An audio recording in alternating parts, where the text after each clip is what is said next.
Je suis boxeuse. Enfin, je me bats pour le devenir. Ça fait à peu près 5 ans, je crois, ouais. 7 jours sur 7. 10 heures par jour. Que de l'entraînement. Différentes salles aussi, du coup, vu que c'est clandestinement. On a plusieurs spots différents. Et la boxe, pour moi, en fait, c'est tout.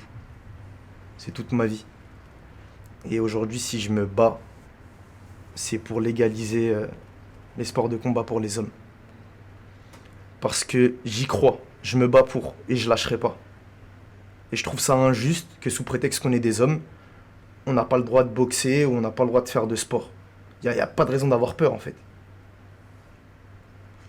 Mais bon, comme je l'ai dit, on lâchera pas. Et on fera tout le nécessaire pour. C'est la première fois que j'en parle, ça veut dire je suis un peu stressé. J'avais une petite histoire avec une jeune fille de mon quartier qui savait pas que j'étais de son quartier aussi.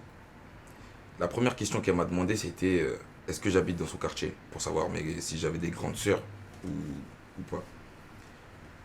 Et du coup je lui ai répondu que non parce que elle me plaisait physiquement donc elle me plaisait.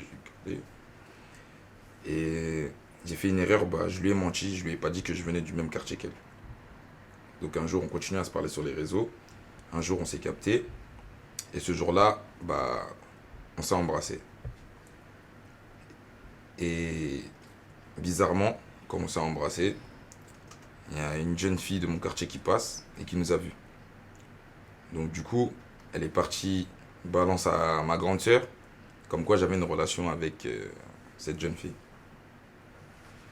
Ma grande sœur, furieuse, tout ça, m'insulte de tous les noms, tout ça, que j'ai pas l'âge pour sortir avec une fille, que. Voilà, elle me raconte sa vie, quoi. Et. Comme je l'avais menti à la fille en question, du coup, quand ma sœur, elle a su, elle est partie, elle l'a attrapé. Ils l'ont attrapé, ils l'ont ramené dans un parking, ils l'ont frappé. Imaginez-vous le pire des scénarios. Ils l'ont frappé, ils l'ont mis à sang, déshabillé même. Je suis resté dans ma chambre pendant je sais pas combien de temps. Et un jour ça m'a saoulé, j'ai craqué et je me suis enfui. Et depuis ce jour je suis. Voilà. Moi c'est totalement différent, je suis juste homme au foyer. J'ai arrêté toute vie professionnelle, sociale. Dès lors où j'ai épousé ma femme, je m'occupe de nos enfants. C'est le seul moyen que j'ai de pouvoir vivre en fait, m'occuper des enfants. Mais c'est pas assez. Du coup j'ai commencé à chercher du travail.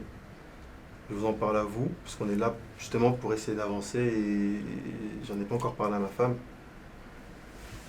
Mais je commence par vous.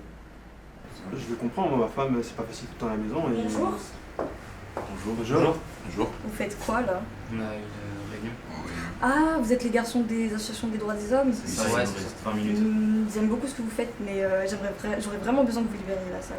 Ah où on rentre? Vu qu'elle a vient, elle fait sa loi et vous dites. C'est pas grave les mecs, la semaine prochaine. Vous voulez venir à la maison la semaine prochaine? Vas-y, pas de problème.